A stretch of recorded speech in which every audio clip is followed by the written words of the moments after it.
most excited that we have Sister Adama joining us again this evening for another stimulating conversation. So glad to be here. Looking forward to our time together. So, Sister Adama, help us to understand what you're saying to us when you say human currency or paper currency and the significance of that for our lives and for our future. Thank you, Brother Akti. The issue for us is realizing, one, we will never, ever have anything greater than who and what we already are but naked. The gift of life is a gift indeed. We didn't have to pay for it. We've come through the wombs of our mothers, sparked by divine sacred fluid from our fathers into this realm, from another realm of eternity. We forget that we are in the realm of eternity because we've been fed these lies that everybody dies and death is the natural culmination, finality, eventuality, unavoidability, destiny and fate of what it is to have lived. And I'm saying that we are of the eternal. We're in nothing but eternal, and our life currency is with each and every breath we take. And so literally understanding that what we require as that which fuels us is the oxygenation, the hydration, the mineralization, that which can fuel us, fuel the vehicle that we are literally in, so that the spirit that we each are and that we each have is like vapor charged on the blood.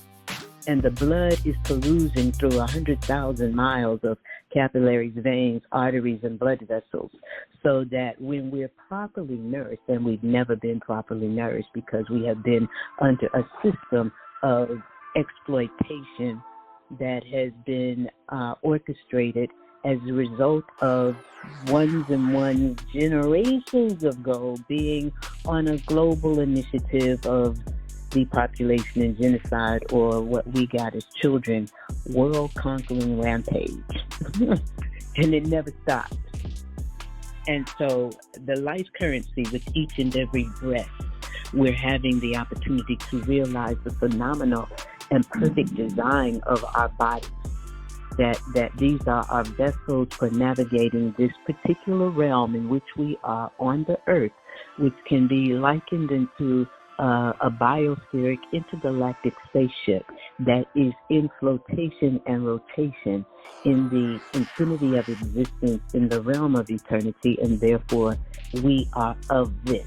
We should not be dying at all. The reason we're having issues is that life currency has been oppressed from the flesh of dead animals, the aborted fetuses of chickens, the pus and mucus of cows, artificial colors, artificial flavors, breakfast cereals, processed things, bleached flour and water. When we were children, we made paste and did our paper mache with it. Now our bodies are filled with paste, which is mucus, that's holding those chemicals. And now we have been turned into cash cows in a system that is global, in the perpetuation of sickness, illness, disease, and death as multi-trillion-dollar business, popular and common activity, collective learning and education, and the path of prosperity. So because the methodology of oppression is at the cellular level, we are experiencing a depletion of our life currency, even though we do not evidence of death anywhere in the air. We don't see it in the sun. How long has the sun been blazing? How long has the earth been spinning? We've come from the earth. Our bodies are needing to be nourished by the minerals that are held within the earth, and we are breatharians, so it is the breath that is the animating, maintaining, and sustaining force of our lives. Now, we've been given beer and alcohol and Hennessy and cognac and all manners of things to drink other than water. Now they're distorting the water. We're having so many issues, and the thing is that we are in a now moment that is requiring us to understand that we will never, ever have anything greater than life itself. It is the gift. And it is the evidence of how blessed we each are with each and every breath and every beat of our heart.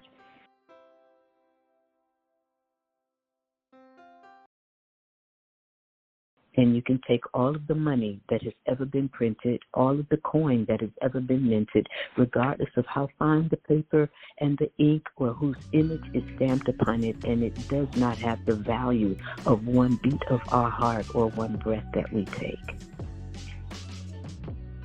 You know, Sister Adama, the first time I heard you say that, and that's been quite a while ago, it caused me to pause in my tracks, because I really had been taking for granted the value that I as a being actually am. And when you put it in that context and begin to help, me, if no one else for sure, to appreciate the miraculous creation that each of us is, and then you break it down to some very practical behaviors that once we adopt them, we begin to experience the power of that miraculous life that dwells within ourselves. But, you know, you made the point that this is a multi-trillion-dollar business enterprise aimed at the destruction of our being. I was looking at some information, and it said in 2020, the National Cancer Institute had access to $6.4 billion in research grants and dollars. And yet, in 2022, still 609,360 people died from cancer. So that's like 1,669 people per day are dying from cancer, even though they're spending $6.4 billion a year to so-called find a cure. And it was interesting that in 2004, the information was given out, but it was published in the book, the China study by Dr. T. Colin Campbell, and he showed this correlation of the consumption of animal protein to the creation of cancer. So it's not like the information isn't already available for them to look at. But back to your point, this is a multi-trillion-dollar industry aimed at the destruction, the genocide of us as a people. And only when we begin to appreciate the value that we are intrinsically, in other words, just the moment we popped up onto the planet, that's the part of what I think we're struggling with, why we give ourselves over to this madness. Right. The behavior modification, see the chemicals that have been infused into the things that can sit on shelves indefinitely. When we look at the Takis and we look at the Doritos and we look at so much of the snack foods that, you understand, it's like, okay, well, how do you really ensure that 370 million people on the North American continent have access to potato chips, salsas, and all of the things that we have access to wherever we go, right? I mean, who's growing that?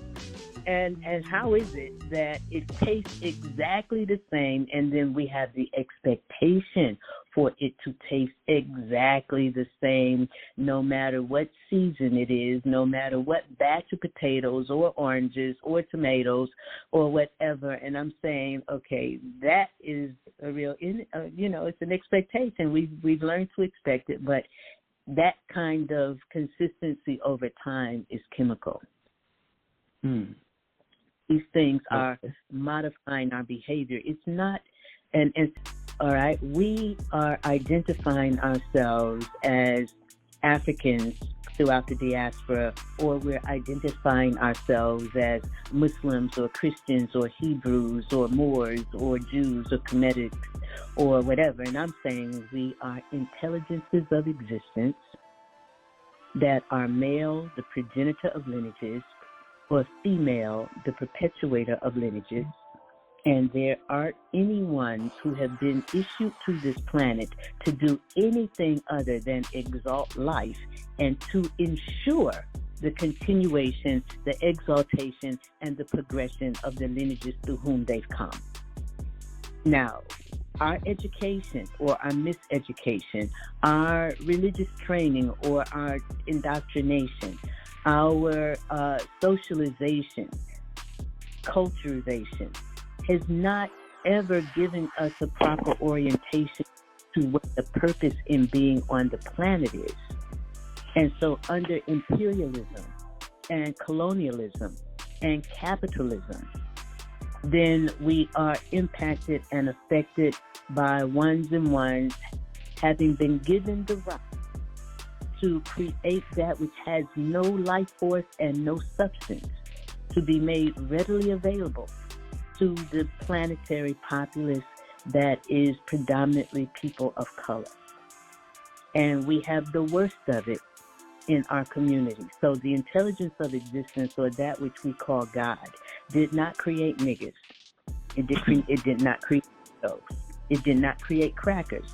It did not create honkies or any of that. Everybody's intelligence of existence, and what created us to be an aberration in being where we feel entitled to do that which undermines our cellular functioning. We feel that that is the gift of God, the will to be enslaved to any appetite or desire or passion or lust, which is the pornography and the sexploitation, the pedophilia, the white sugar. We were enslaved behind the sugar industry. We were enslaved behind the tobacco industry. Now, 450 years later, we're dying by 60, 70, 80,000 a year from these addictions. So I'm just saying it's multi-trillion-dollar business. Now, we have leverage over it, but in order to have leverage over it, you've got to activate the spirit.